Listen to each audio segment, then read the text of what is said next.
This episode of Marijuana Today Daily is brought to you by our friends over at Students for Sensible Drug Policy, the most effective agents of change in the world of drug and marijuana policy reform. If you're a student and crazy enough to think that you can change the world for the better, and you can, you need to join or start a chapter of SSDP at your school. If you're not a student and just want to do your part to help SSDP continue their fight, then you should be donating to them every month, whether it's a couple of dollars or hundreds. Learn more about getting involved as an activist or a funder over at ssdp.org. That's ssdp.org. Good morning, Marijuana Nation. It's Thursday, November 9th, 2017, and you're tuned in to episode 370 of Marijuana Today Daily. I'm your host, Shay Gunther, and I'll be walking you through today's marijuana news and headlines. As always, we have a full and busy day of cannabis news in our hands, so let's jump right into it. Our top story of the day was picked up by Marijuana Business Daily, who is reporting that LivWell, an American medical marijuana company that owns 14 marijuana dispensaries in Colorado, is purchasing what they're calling, quote, a significant equity stake, unquote, in 51st Parallel, a medical marijuana company based in Alberta, Canada. This would make the first time a company selling legal marijuana in America has ventured north into Canada with acquisition dollars. The exact terms of the deal have not yet been disclosed. 51st Parallel is not yet a licensed cultivator, but is beginning construction on a cultivation facility early next year in anticipation of being approved by Health Canada. Swing over to Marijuana Business Daily for more on this one. Yesterday, the Maine Department of Health and Human Services announced a new set of rules governing medical marijuana caregivers that impose a number of changes that are being criticized as overly restrictive. The new changes will take effect on February 1st and require, among other things, that caregivers submit to regular and surprise inspections from state officials at the risk of fines or even arrests. Right now, caregivers are only inspected if someone complains about them, and even then, they have the right to reschedule an inspection at a later time when they have a lawyer present. Caregivers will also need to use a marijuana tracking system that is now only required for brick-and-mortar dispensaries. That will make transporting cannabis to patients much more difficult.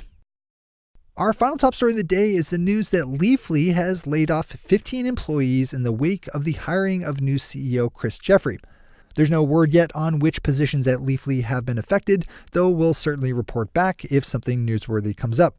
Leafly attributed the cuts, which leaves their staff count around 100 employees, as part of their natural business evolution, saying, quote, "We've decided to make some changes to our operations to better serve the growing market.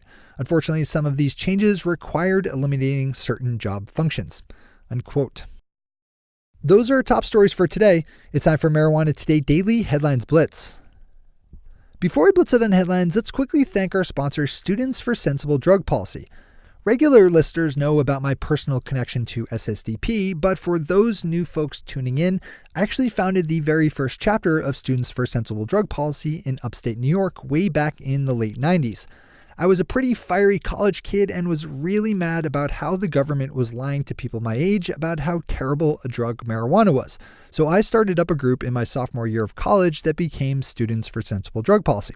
So when I say that SSDP is the best thing in drug policy reform since Ethan Nadelman keynote speeches, apologies for the nerdy inside drug policy joke there, I'm being totally biased.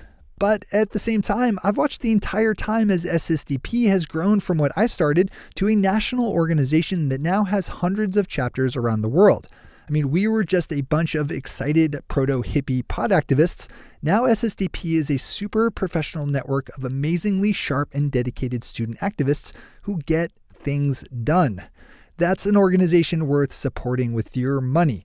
They really do get things done. And in our world, that means new markets and business opportunities. Whatever your motivations are, you need to be supporting SSDP with your donations every month. Head over to ssdp.org to make a difference. That's ssdp.org. All right, time for the blitz. Yesterday, a group of licensed Canadian medical marijuana companies published a set of proposed guidelines for how medical marijuana should be advertised and marketed.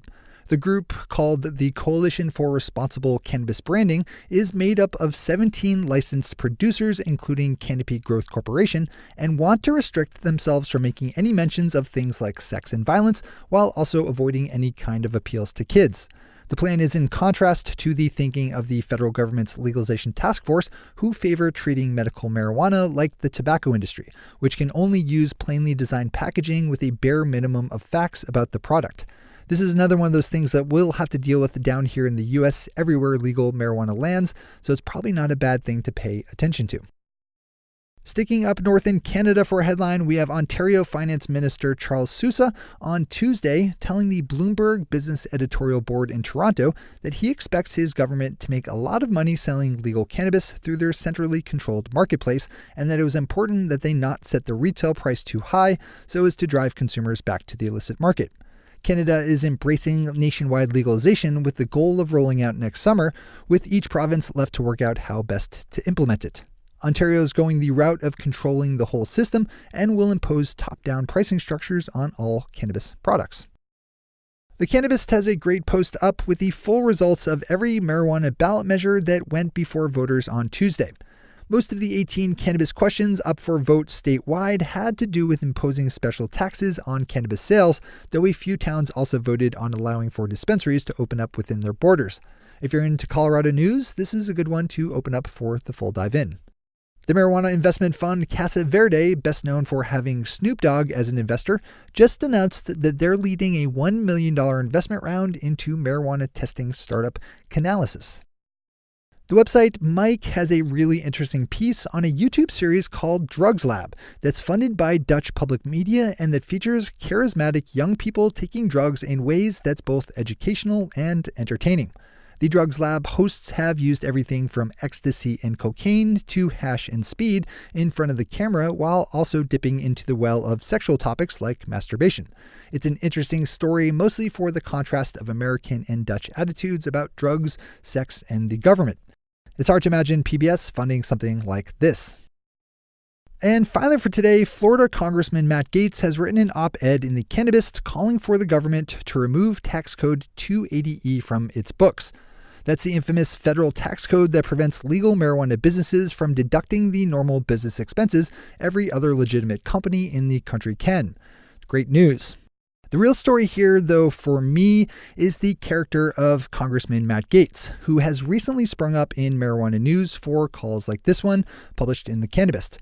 In case you missed the story last week, though, the good congressman from Florida was one of a handful of Republican lawmakers who sought to legislatively block Robert Mueller from pursuing his investigation into President Trump's alleged ties to Russia. Whatever you think about that case, I hope you agree that justice demands that the full story be unfolded by Mr. Mueller's investigation. What Congressman Gaetz and his Trumponian allies tried to do with their bill shutting down that investigation is, in my mind, anti-American. If President Trump is innocent of colluding with Russia, that truth will bear out in the investigation. If, however, he's guilty, we need to know. While the pragmatic activist in me appreciates the pro-cannabis view of Congressman Gaetz, the patriot in me knows that there are bigger issues in the world than cannabis, and that what he tried to do to protect Trump is wrong for this country. Keep that in mind every time you hear his name pop up in the news. Those are the headlines and news for the day. I'll be back with you again tomorrow with another information-packed episode of Marijuana Today Daily. But in the meantime, if you have any stories to share or feedback to give, zip us an email to headlines@mjtodaydaily.com. And while you're clicking around the interwebs, swing over to our Twitter account at MJTodayDaily and visit our website at mjtodaydaily.com to find links to all the news we cover. Thanks to our sponsor, Students for Sensible Drug Policy, and to all of our awesome Patreon listeners for the support that makes this show possible. To join the illustrious ranks of the Patreon listeners yourself, swing over to our website at mjtodaydaily.com and click on that big blue button at the top of the page that says Become a Patron. I'm your host, Shay Gunther. Thanks for tuning in and starting your day with marijuana today.